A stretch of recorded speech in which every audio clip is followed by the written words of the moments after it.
Hi, Donovan Woods here. Hey, it's me, Tom Power. We're here to tell you about our brand new podcast. It's called The Big Five. So, Donovan, what is The Big Five? Yeah, exactly. What is The Big Five? That's what The Big Five is all about. Every week, Tom and I will sit down with a special guest and dive into new topics, debating things like, what are the Big Five farm animals? The Big Five types of hat? The Big Five guys named Paul? Martin, Revere, Mezcal, McCartney, John Paul II. The debate is settled by a listener from somewhere across the country. It's like a game show. It is a game show. The Big Five, available now wherever you get your podcasts. This podcast is sponsored by IQ Bar. I've got good news and bad news. Here's the bad news. Most protein bars are packed with sugar and unpronounceable ingredients. The good news? There's a better option. I'm Will, and I created IQ Bar plant protein bars to empower doers like you with clean, delicious, low-sugar brain and body fuel. IQ bars are packed with 12 grams of protein, brain nutrients like magnesium and lion's mane, and zero weird stuff. And right now, you can get 20% off all IQ Bar products, plus free shipping. Clean ingredients, amazing taste, and you'll love how you feel. Refuel smarter, hydrate harder, caffeinate larger with IQ Bar. Try our delicious IQ Bar sampler pack with 9 plant protein bars, 8 hydration mixes, and 4 mushroom coffee sticks. And now you can get 20% off all IQ Bar products, plus free shipping when you go to iqbar.com today and enter promo code BAR20 to get this exclusive offer for our listeners. That's iqbar.com, promo code BAR20 to get 20% off, plus free shipping. iqbar.com, code BAR20. Frequency Podcast Network. Stories that matter, podcasts that resonate. He's in the building!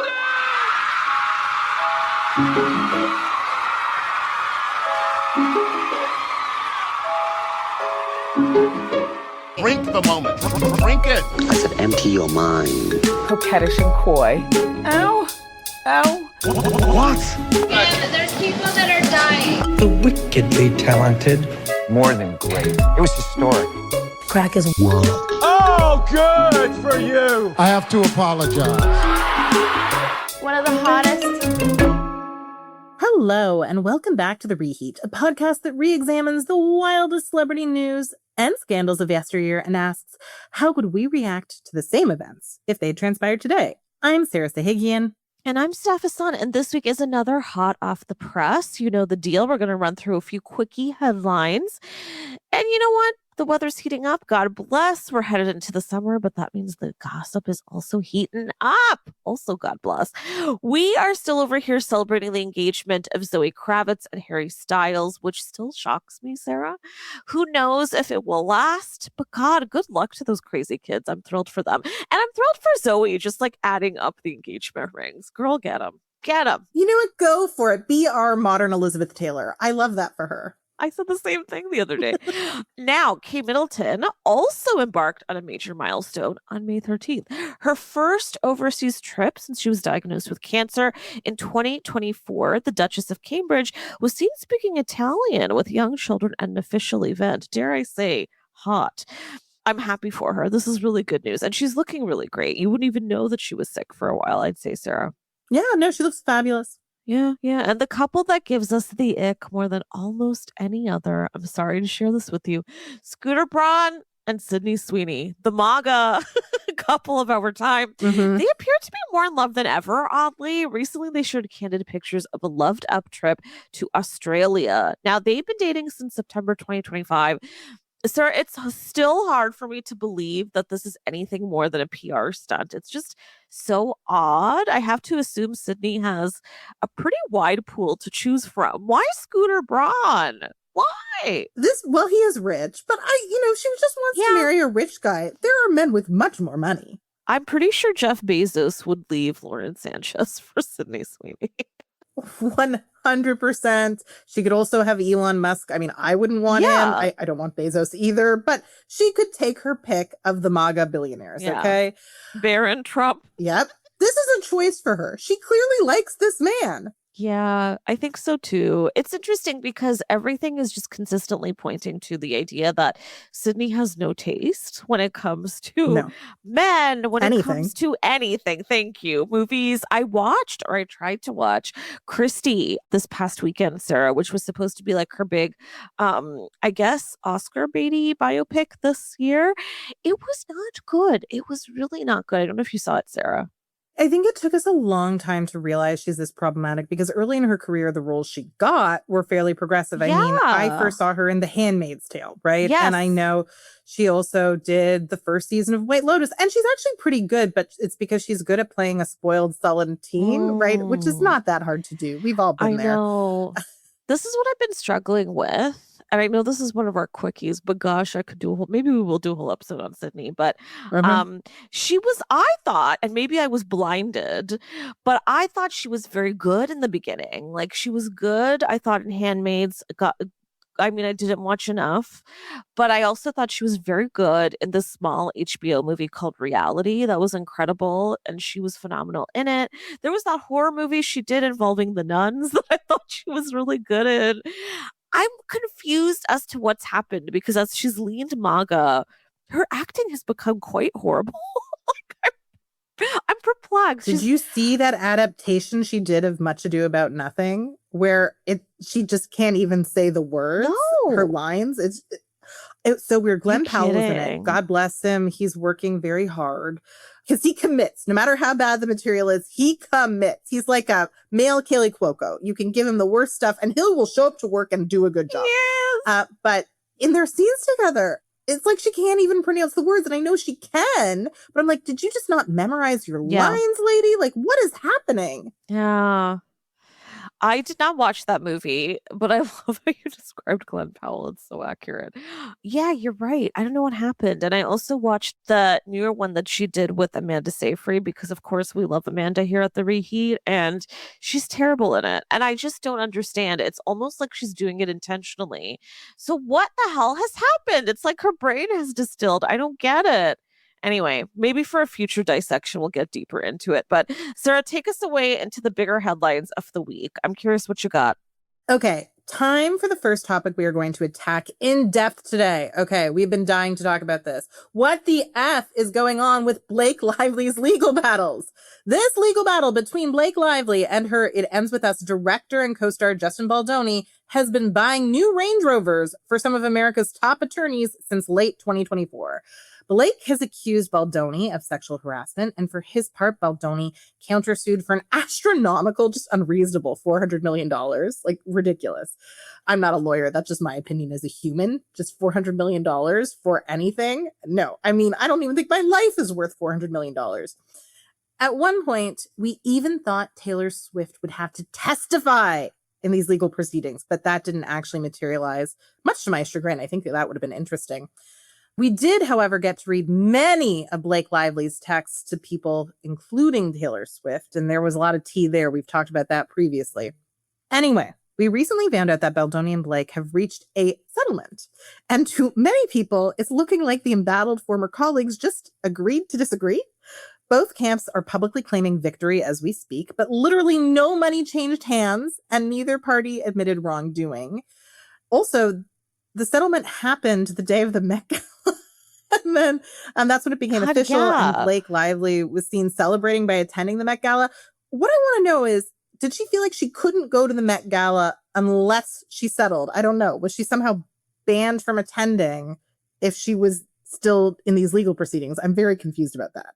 That's such a good question. I fear that Blake would never miss a Met Gala. She simply could not do it. Gun to her head. She would have to go. A side note, I am so disappointed in her wearing yet another big princess gown.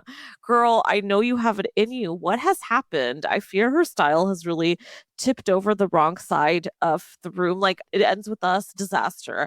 This one, disaster. Again, things are not going well for her. Now everything else is looking bad too. No. So what is going on here really is the question. Was everyone in these legal proceedings just sick of paying their lawyers? Because I get it. Sometimes you might think, why am I buying him a yacht? I want to buy myself a yacht, right? Because they were just spending... I know these are rich people, and Justin Baldoni, Wayfarer Studios, was, I believe, paying his legal bills. And Blake and Ryan have a lot of money. But still, do you want to be spending this much money if you're Blake Lively? Money you could be spending on, a fifth home somewhere on a lawyer. Really, do you want that? Buy your own yacht instead of buying a yacht for him. But it's not that simple. After the settlement was announced, one of Blake Lively's lawyers, Michael Gottlieb, appeared on The Town, a top entertainment podcast hosted by one of the loves of my life, Matt Belloni.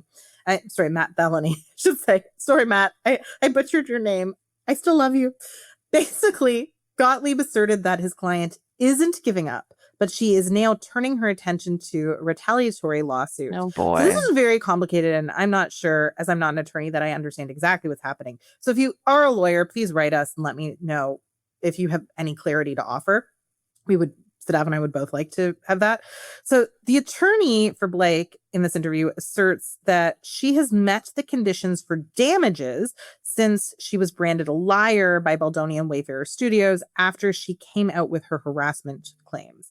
Says Michael Gottlieb of the characterizations that happened in the smear campaign that happened against Blake, quote, if they could do it to her, they could do it to anyone. He points out that his client's fight for damages could be significant, not just for Blake, but for women with less power than Blake, which is almost every woman. One major goal, apparently, at this point, is that Blake Lively would like her legal fees recouped, which I get that. She spent a lot of money. It is actually estimated that between the two of them, between Baldoni's side and Blake's side, $60 million were spent on legal fees. Yikes. That's a lot of summer homes that were bought for the legal community with these fees. I agree. So it's a very messy case. It doesn't seem to be ending anytime soon. We're now in, I guess, season 3 or 4 of this saga. Really, if it were a TV show, when it becomes a season of Ryan Murphy's feud, it's going to have to be several seasons. You can't just distill it to one. God. So, Sadaf, is Blake Lively... what do we think her strategy is here? Is the fact that she's continuing to pursue damages, is this her attempt, especially the way her lawyer's thinking about, if it could happen to her, it could happen to everyone. Is this her attempt to rebrand herself as a feminist heroine? We don't know if this strategy will succeed in court, but we do know that there is a PR offensive to make this a feminist issue. And there has been since the beginning. And it didn't really work very well in the beginning. And I think that, from what we've seen, it does seem like Blake really did experience sexual harassment. And I hate that for her. This is my opinion as a human. This, alleged sexual harassment, alleged. But, I have great sympathy, but it just didn't work. She was trying to turn herself into this feminist icon. And it didn't work. What do we think the end game is here? Do we think that she can make herself relevant again? And do we think continued litigation is the way to do that? So many good questions. First of all, can I just say, I love the idea of a feud season about these two, Sarah. God, Ryan Murphy, listen to us, sir. I would love that. Good questions, because I've been wondering the same thing myself. Listen. We've said this so many times whenever we've talked about this case on the Reheat. We're firmly, I don't even want to say side, because it's just that I know Blake is messy. We've seen all of the things showing she's messy. Okay. But I do think she was the victim in this dynamic and in this movie. And as Sarah said, she was allegedly sexually harassed. And if you don't trust that, we will link to some of the details of the court documents. Maybe we'll link to the docs themselves. There's endless examples that he actually even confirms and cannot deny. And it's pretty terrible. So also, trigger warning. But here's my thing, because I can't help but also think about what the PR machine is going to do to her. As an actress who was at one point kind of an it girl, like however you feel about her. And, I'm very sad that It Ends With Us could have been like this big launch pad for this new version of her career. And frankly, for him too, I guess, but I don't care about him. But now it's gone totally on the other side, right? Like, who's going to want to hire these two, particularly Blake? I fear that for her. And by continuing to pursue this, I don't know how this is going to bode well for her. However, I don't know if we want to call her a feminist heroine. Let's put that aside. I do think there needs to be some kind of policy or something set so something like this cannot happen again, because there is no doubt that he did stage a smear campaign, allegedly. Oh, right, yeah. Sarah? Mm-hmm. There's so much evidence, and the text messages, again, and all of the evidence that her team pulled out, and that he even showed, it's endless. Even the fact that so many of you listening, I'm sure, are like, I fucking hate Blake. You know what? why you hate her? Because he set up that fucking smear campaign to put all those negative videos about her, dredge up all that bad press. That's his doing. And it really freaks me out, man, because I do think it could be done for other actresses. There's rumors that it has happened for a couple of other women. And now with the way that social media works, I think it's easier to do it, easier for someone like him to hide. I just don't know if this is going to lead to something like that. I don't know, Sarah. What do you think? I just don't think that she should, if what she wants to do is have a nice life, if that's her primary goal, I don't think this is going to get her any peace.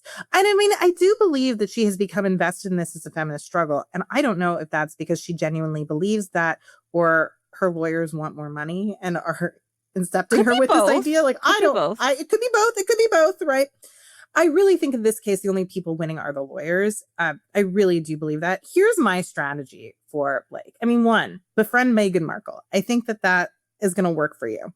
Because at this point, we don't even know if this woman is invited to Taylor Swift's wedding. And if she's not invited to Taylor Swift's wedding, that will actually make me think a lot less of Taylor Swift, because I think dropping your friend because she was sexually harassed and then got into a messy legal battle where she was smeared, that's not girl behavior. I don't like that if that's what happens. I really don't like that. But I fear it might be the fate Blake is experiencing. She might be becoming a bit of a pariah that way. So here's what I would do.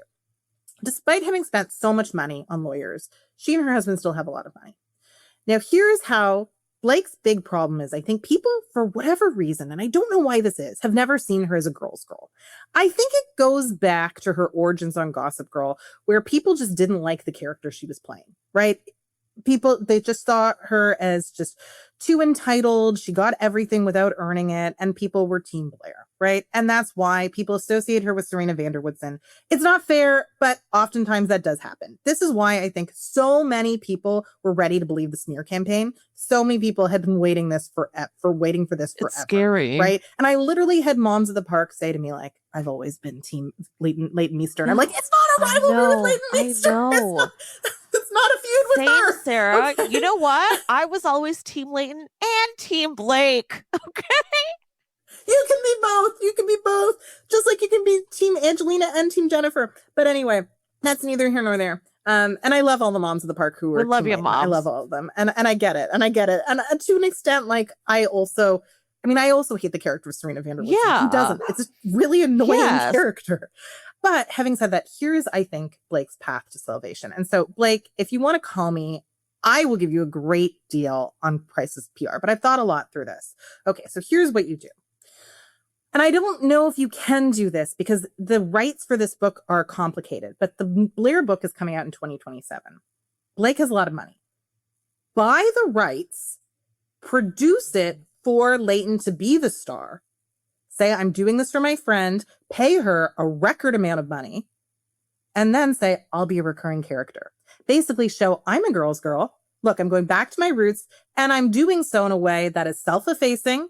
And very sadly, Michelle Trachtenberg died. She played Georgina, who was kind of the person who would come and shake things up for like the last 6 episodes of every season. That's the person that essentially Serena can be now. She can kind of have lost her way and show up and shake things up, create new plot developments and then leave. And that doesn't interfere with Blake's other projects. So she can run her empire. She can give something to an old friend. And the reason people didn't like her is they thought that she was mean to Leighton or that Leighton didn't like her. That is like, look how much money I just paid Leighton Meester. Reparations. Love me now. This is how you get people to love you. Go home, Blake. Oh my God, quote of the episode, go home, Blake. Thank you, Sarah. Wow. I love that idea. And you know what? Even if she doesn't manage to produce something with Leighton, though God, we can pray, I think that is genuinely such a good strategy, Sarah, that if she formed a production company and she started producing vehicles for other women, that's such a great idea. And then maybe lays low for a few years, then maybe gradually starts to bring herself back, is a great idea. That's so smart, because I think what she does need to do right now is align with the women in her network. And listen, we know she's got the Sisterhood of the Traveling Pants behind her. Use them. Yeah, use them. I mean, to quote Leighton Meester's character in I Love LA, Remember no. when the influencer has that PR Yeah. crisis? And she's like, what did I do wrong? It's like, you weren't being a girl's girl. So you can just apologize for not being a girl's girl, right? It's kind of nebulous. Who knows what you were doing? It's not really clear. Just people got the vibe you weren't a girl's girl. That's the vibe people were getting from poor Blake. It's not really her fault. I actually don't think she's ever done anything to make us think she's not a girl's girl besides be really hot despite having 4 kids, which, I mean, I don't understand how anyone looks that hot and has 4 children, but like, good for her. No, I totally agree. In fact, again, the irony is that so much of her publicity has been about her and her friendships, right? Like with Taylor, with the sisterhood girls. So it sucks. It really, really sucks. And I will say, and some of you will hate me for saying this, but I don't think male actors get treated in the same way where they get so conflated with the characters that they play. So fuck you, Justin Baldoni. I hate you, bro. Never want to hear from him again. Fuck you. Yeah. But there is a path back There for Blake. is. She just has to go home, as we said. There's no path for Justin. I think he's done. I hope so. I hope so. But, again, like there's a lot of people who've taken his side, oddly, which freaks me out. And I think says a lot about the people who run this industry. And if he somehow survives, it says even more. And I hope that doesn't happen. Go away, sir. Amen. Okay, I think it's time for a short break. And when we come back, we've got more tea to spill.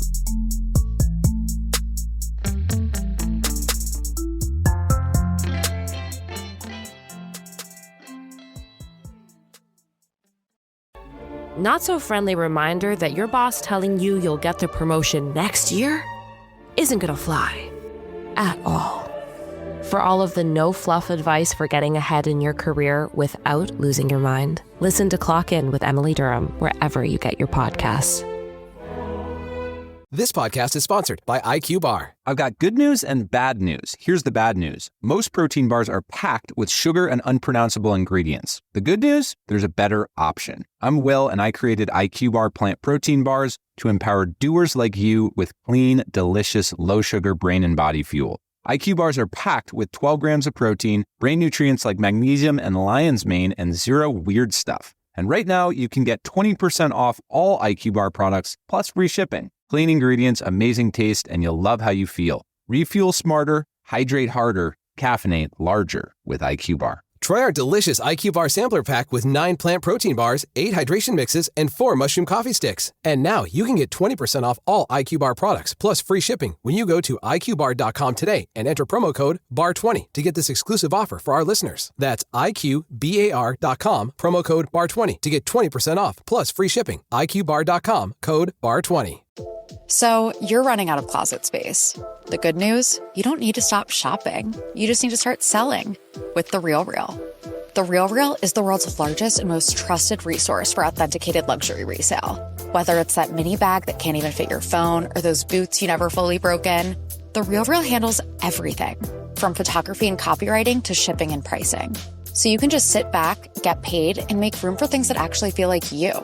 And with 10,000 plus new arrivals every single day from top designers like Prada, Celine, Louis Vuitton, and Loewe, all for up to 90% off retail, you're bound to find something perfectly on brand to fill that extra closet space with. Plus, this May only, you can get an extra $200 to shop when you sell for the first time. Make room for what feels like you. Go to therealreal.com to start selling and get your extra $200 to keep shopping at therealreal.com. That's therealreal.com. Terms apply.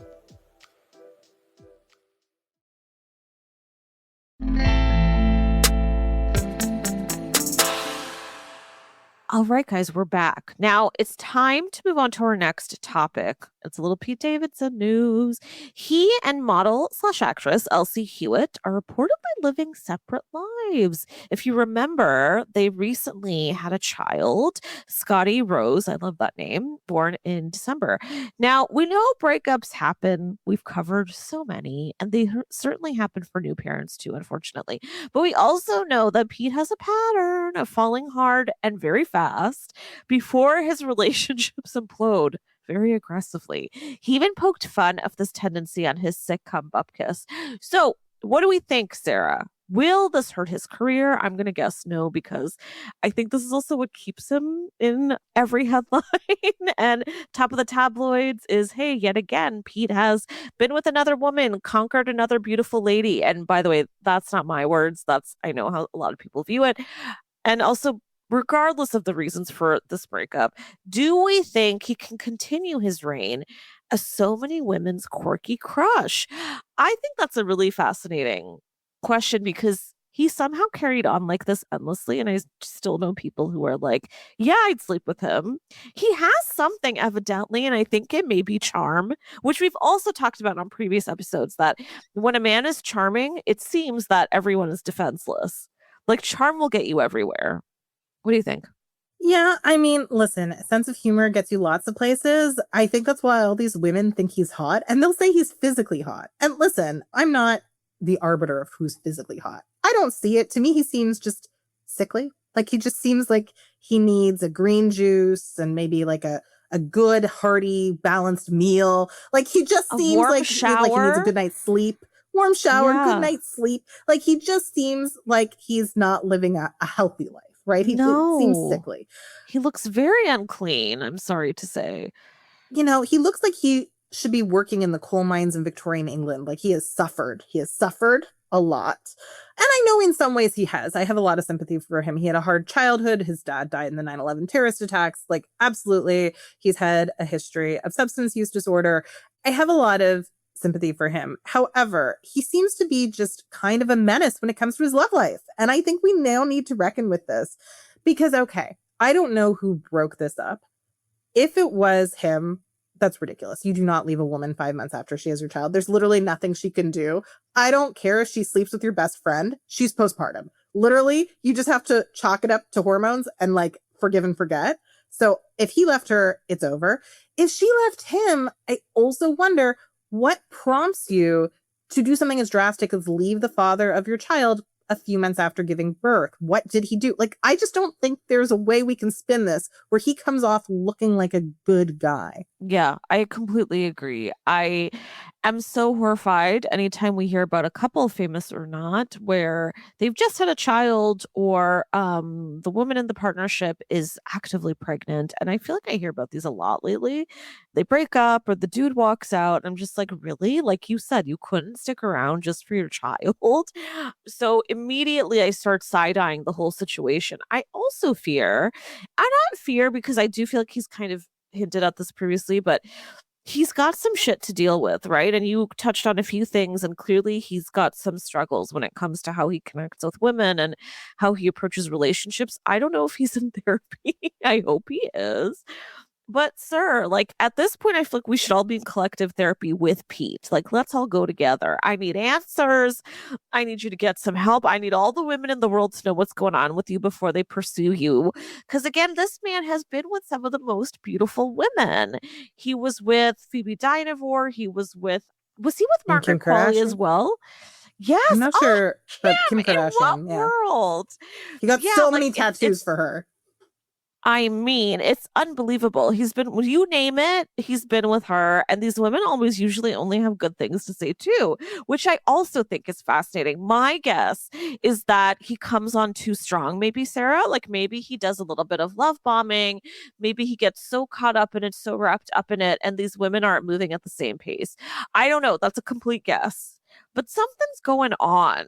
I think that's what happened with Kim Kardashian. I think for sure that's what happened with Kim Kardashian. Yeah, like, we saw if some guy shows up yeah. and gets a tattoo, well, multiple tattoos. Yikes. I think it was multiple tattoos dedicated to you. That's weird. Yeah. Okay, that's a lot. And scolding the father of your children for you, which I didn't love either.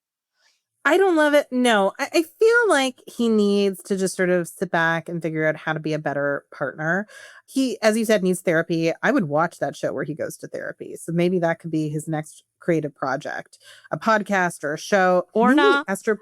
Yeah, he could pay Esther Perel. I feel like that woman knows his pathologies.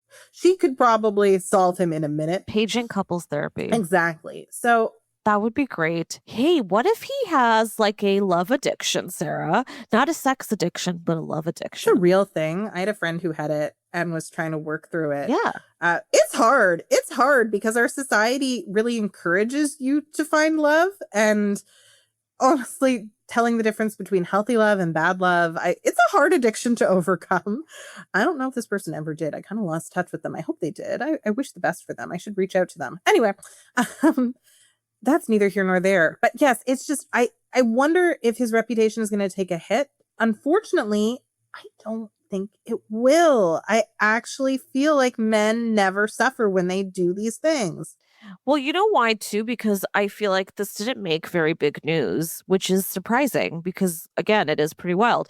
I feel like let's say post Ariana Grande, maybe, but even maybe a few relationships after that, because there's been so many. Maybe post Kim, I suppose.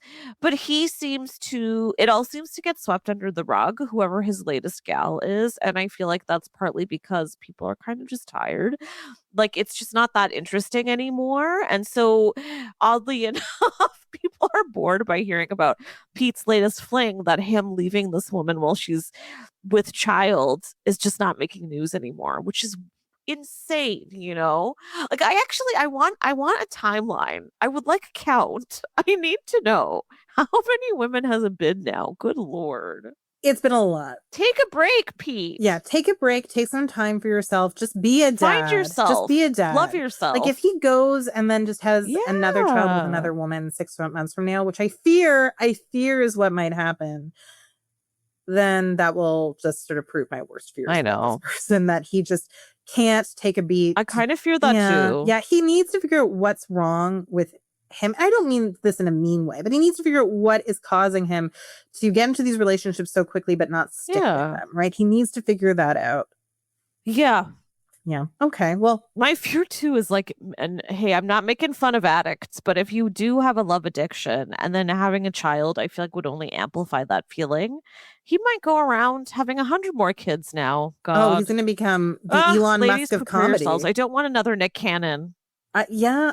Nick Cannon, Elon Musk. There are a lot of men who have this like fetish for reproduction.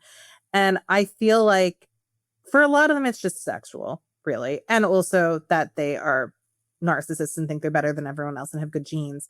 But I feel like when you add in the fact that Pete probably has those problems, but also, as you said, is addicted to feelings of love. You love a woman, you love the baby. So much love, so much love. Obviously, he's going to want to recreate that love heroin experience.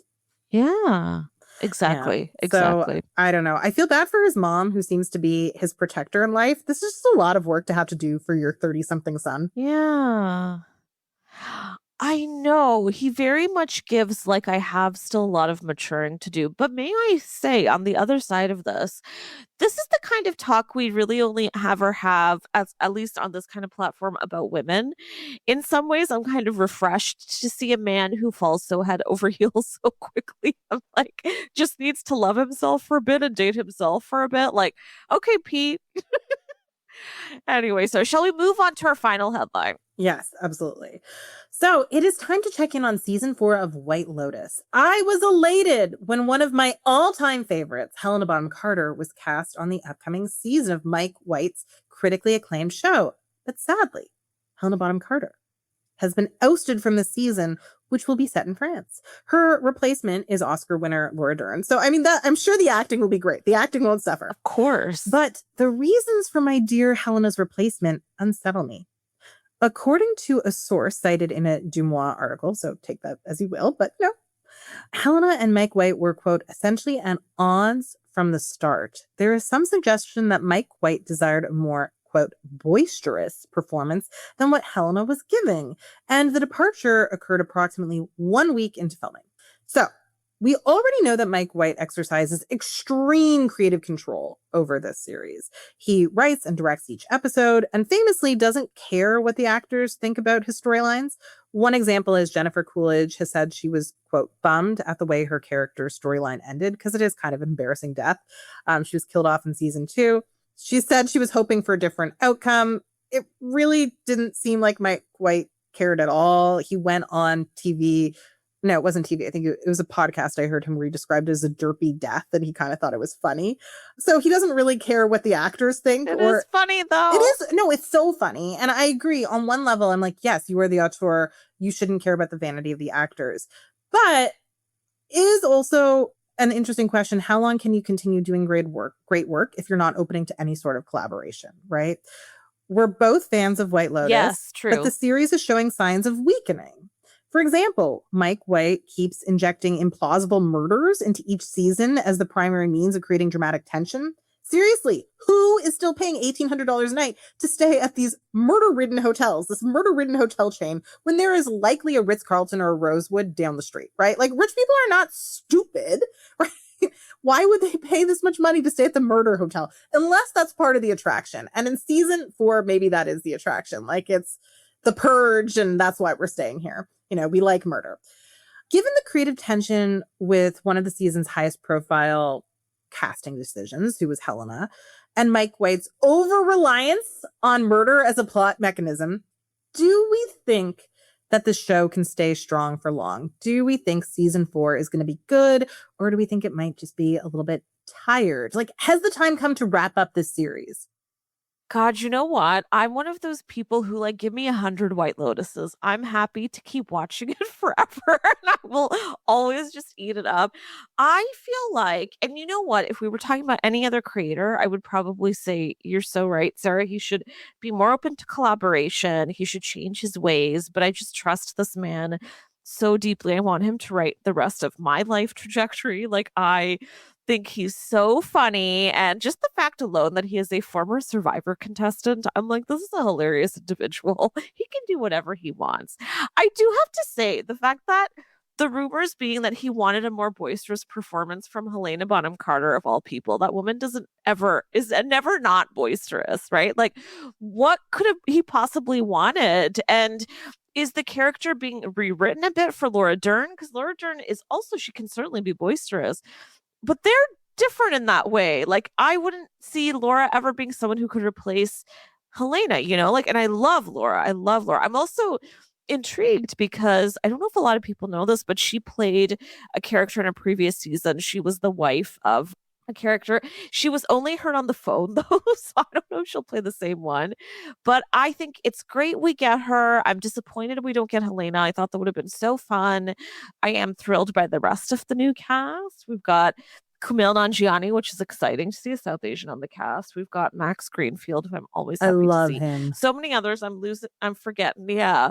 I think one of Ali and AJ, like one of those two has been cast. Like, my millennial heart is thrilled, you know, Sarah? I know. I will follow Mike White into hell. Like, whatever he wants to do, go for it. I do wonder if the shtick will tire, though. I agree, because it does follow the same pattern, doesn't it? Like, the rich people always get their way. And yeah, maybe these murders get buried or something. Or maybe the idea is that it just adds to the so-called exoticism of being in, like, this foreign place, going to one of these spots. It's hard to explain that away, I guess. You're right. But I do think the pattern is going to tire for some people. Last season was not my favorite. But I will say, I still love watching the dialogue. I love watching the actors perform. There's so many things I did love about that season, even though I didn't love the narrative as a whole. That cast was incredible too. I'll watch them do anything. What about you, Sarah? I mean, he has a knack for casting. As you said, his dialogue is great. The settings are wonderful. I would watch just for the hotels and where they're set, right? It's scenery porn. And so it combines a lot of the things that I love. I think that if there isn't a reporter this year looking up all the buried murders and doing investigative research, it will start to seem very unrealistic. Because how many murders can you have that are buried before some enterprising person figures it out and does an expose? Like, can you imagine the luxury hotel murder podcast? I would love that, right? Like, there are so many podcasters who would risk life and limb to go there and uncover this. So I feel like one of them, actually, that would be great if, say he did a parody of the My Favorite Murder Ladies, but in his Mike White style, not in an only murders in the building style. And they're researching the murders that have happened and trying to figure out what's going on.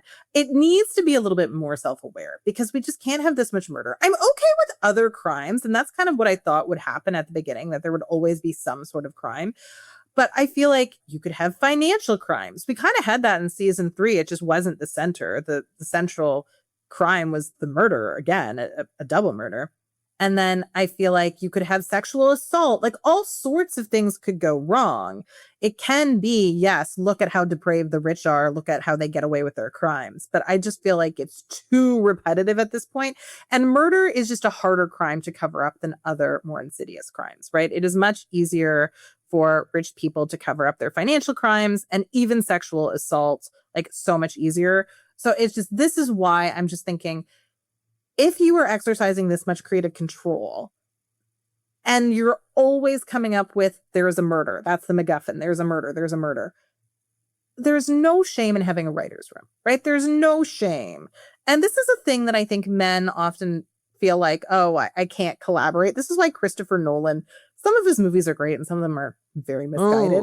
Very misguided, right? Yeah, and hot take. I agree. Yeah, some of them not great, right? And The Odyssey has me very worried. I'm quite worried for that. Good God. And even just like Tenet's not a bad movie, but his insistence during a global pandemic that it had to be in theaters because he was such a special director, right? That really upset me. And I felt like he needed more people telling him no. Yeah, and I agree. It was better than a lot of people said, but it was still quite convoluted. I feel like since Inception, God, and that's me being generous because Inception I also loved, but it was also quite convoluted.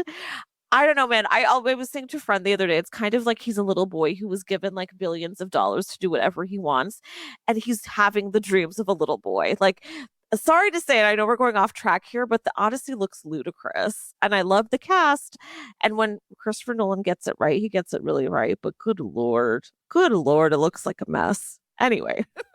Yeah, absolutely. I mean, I have to say, might be a hot take and people might be angry. I was pleasantly surprised by Oppenheimer. I'm like, oh, this is not a bad movie. Oh, I loved Oppenheimer, I thought it was a really Sarah. good movie. Yeah. But I wasn't expecting to like it. Me either. I thought I would. Maybe that's why we did, because we had such low expectations. Because you're right. I was so certain. I love Cillian Murphy, so I'm not surprised there. It wasn't very convoluted, even though it had a massive cast. Shout out to that Josh Hartnett cameo that I adored. So yeah, you're right. Maybe he'll pull it out again for this one. I don't know. But you are right. Like, men have a problem. Male auteurs have a problem. And yeah, maybe he does need a little more feedback, even if it's from like HBO execs. I do want to share, I pulled up the casting list because I want you guys to know who else we've got, because it's quite a good list. So Ben Kingsley recently announced, I didn't even catch that, which is wonderful. Vincent Cassel, amazing. Steve Coogan, Ari Grainer, who I love so much. Wait, Chris Messina, was Chris Messina in a previous season? Or no, but he seems like he belongs there. That's why you're thinking that, right? He and Steve Coogan really seem like they belong in this cast. They could play brothers, actually. Okay, so Chris Messina, that's fucking phenomenal. Max Minghella as well. So it's a really, really good group of people. It's also set in France on the French Riviera, which is really thrilling. I know there's also rumors that it's set in the winter, which is going to be gorgeous, but listen, I just hear those names. I hear that setting and I'm in, Sarah. It doesn't take much for me. I'm in, but I just want him to get more creative. Like, there are lots of reasons why people stay at luxury hotels. Do a fashion week series. Ooh. Do a political convention. Do a film festival. Like, where's the Cannes? Like, this could have been a film festival. It could have been Cannes, or it could have been a fictionalized version of Cannes. Well, wait a second, Sarah. You just jogged my memory, and maybe this is hidden somewhere in your own memory because it is being set at Cannes. What? Like, in the film festival? It's being set at the festival. Sarah, quite literally, to the point where I just forgot there were reports in the last couple of weeks that they've gone crazily over budget for being set at Cannes. Okay, all right. Then I take back everything I said. I apologize for my ignorance. Okay, Mike White, you're great. Good job, Mike White. How often do you say, I wish this happened, and then I can tell you, Sarah, well, that's great. You know what, Mike White, as long as there isn't a murder at Cannes, I'm cool with it. Like, you know what could happen? And this would be very realistic for Hollywood. A Me Too scandal is revealed, right? A sexual assault scandal is revealed. That's a crime. Okay. I think what's tricky, though, is that it's not funny, right? Like, that's the thing that's so interesting about The White Lotus is it's a comedy, even as intense and dark and beautifully moving as it can be. It's still a comedy at the end of the day. What is a crime that can be funny? Murders, oddly enough, can be quite funny. Sexual assault is tricky, I think, to make funny. And you're right, we did have that brief bit with a potential financial crime last season, but it didn't really go very far. And I wondered if that was because it would get too serious too. Like, what's a crime that can be very funny, but also very serious at the same time? I don't know, other than murder. Well, here's the thing, and I think maybe this is why I didn't like season 3 as much. I thought tonally it was a little bit off because I didn't find that murder funny. I found it very tragic. I found it really upsetting. Like, very upsetting. I mean, obviously, I didn't want Tanya to get murdered. But it was such it was funny. It was such a bizarre situation, right? Where it was this like organized crime syndicate run by European gay men. Like, that was such a bizarre thing. Phenomenal. And then they were collaborating with her, like, you know, MAGA cowboy husband. Yeah. He was still around, I know, you right? didn't see it coming. And so he's a great recurring character. It's a very good performance. As much as I hate that guy, like, great performance. I know. Anyway, it's just... Well, hey, Sarah, like, maybe that's another point to the Mike White case that, hey, he did catch on very quickly that we cannot keep Jennifer Coolidge for another season. Because her shtick is so specific. Like, I also just adored her. It sucked seeing her go. And spoiler alert, if you didn't already know, but like, you're very behind, sorry. But as much as it sucked, and I know she hated it, I'm sure she would have done endless seasons. He was right to follow his gut and remove her, because that would have been a very tough pattern to carry on and somehow keep fresh. So I don't know, some of his inclinations are spot on, but I'm with you, I worry. And I think people are trying to make it seem as if there's trouble in HBOville because the budget has ballooned with the can setting and because of this Helena news. I hope it's still fine. I just can't wait to watch it. I'll take anything. We'll all watch it. And, you know, and I do think I see in his trajectory, I see there's going to be one really heinously bad season, but then he'll come back and redeem himself. Like, I actually feel like Mike White kind of likes being the underdog. So sometimes I wonder, think so too. Are you doing this for yourself? Are you setting yourself up for criticisms of just being incredibly derivative and just having lost it so that you can surprise us in season 5? Like, I honestly wonder if subconsciously he's sabotaging himself, but that's just me. Yeah, because also the other thing is, I do think he's produced some very underdog productions before. So much good stuff, but Enlightened being one that I highly recommend. Speaking of Laura Dern. So now he's getting to actually enjoy being an auteur. And so maybe it is getting to his head a little bit. But listen, I support the man forever. Again, I would love for him to write out the rest of my life. He can script my life too. And you know what? I'm jealous, I think. We all are, because good for him that he came up with this idea that just had HBO paying for him to live at luxury hotels for like large chunks of the year. Isn't it incredible? I'm getting to like hobnob with probably, I mean, listen, this is a gay man. He's probably getting to cast Laura Dern and Helena Bonham Carter and work with the dream cast, basically. It's so amazing. Yeah. Why wouldn't you keep it going? I would. Oh, absolutely. And as we said, he has a great eye for talent. Like, he's one of the few people, I think, who really truly understands, other than us, how talented Max Greenfield is and how he hasn't been given enough material. Same thing with Chris Messina. Like, Chris Messina has not been given enough to do. Also incredibly talented. And then a lot of the other people he casts are just, everyone knows they're talented, but that's fine. They are talented, right? Yeah, I think that was why I got excited about the Ali Machaca casting, because I'm like, oh my God. Like, you know, he's also like one of us. I know he was an Ali and AJ fan. Did you watch Hellcats? Yes. Okay, can I just say, hot take. Underrated show. Yeah. And by the way, of course, you and I both watched Hellcats. I guarantee you it was the two of us, maybe one other person. Joy. I told people to watch it. So, I mean, I think anybody who knew me watched it. Here's the thing about Hellcats. It should not be a show we like, right? If you're talking about a show that's made in a lab for us, not this show. It takes place at some weird Southern university where everyone is like really religious and it's about cheerleaders. We should not care. That's how good it is that we did. Yeah, it's true. And yet, you know what? I go back and watch it happily. And that's so more in the background. He agrees. Oh my God, I really want that show. Lasting for one season broke my heart almost as much as Sweet Vicious. Did you ever watch Sweet Vicious? Yeah, that was another great one. Yeah. There's a few great ones from that period of time. Yeah, I hard cosign. Mike White, bring him back. Bring him back, Mike White. Like, Mike White, season 2 of Hellcats, you direct, where, like, I don't know, these people probably had kids young. Their daughters are cheerleaders at that school. Yeah, I know. Bring it back. Bring it back, gosh. the reboot. Alas. All right. Well, I think that's... And on that note... I think that's it for today. Yeah. What a fun episode. Thank you to all you listeners. We love you so much. We will be back next week again with a brand new episode. You can listen to the Reheat for free on the Seeker app. You can also find the show on the Frequency Podcast Network or wherever you get your podcasts. If you want to hear more from me, you can find me on Instagram at Canada Horror. You can try to find me on Twitter. I'm there, but I'm very dead on there. Sarah, where can our listeners find you? Okay, so you can find me on Instagram at Sahagian Sarah. You can also find me, I guess for the time being, on Threads at Sahagian Sarah. I haven't made my mind up. And if you like this podcast, please rate, review, and subscribe. This does really help other listeners find us too. If you would like us to keep growing, and we really hope that you all do, please follow us and support us on Patreon at patreon.com/thereheat. It's going to be worth your while.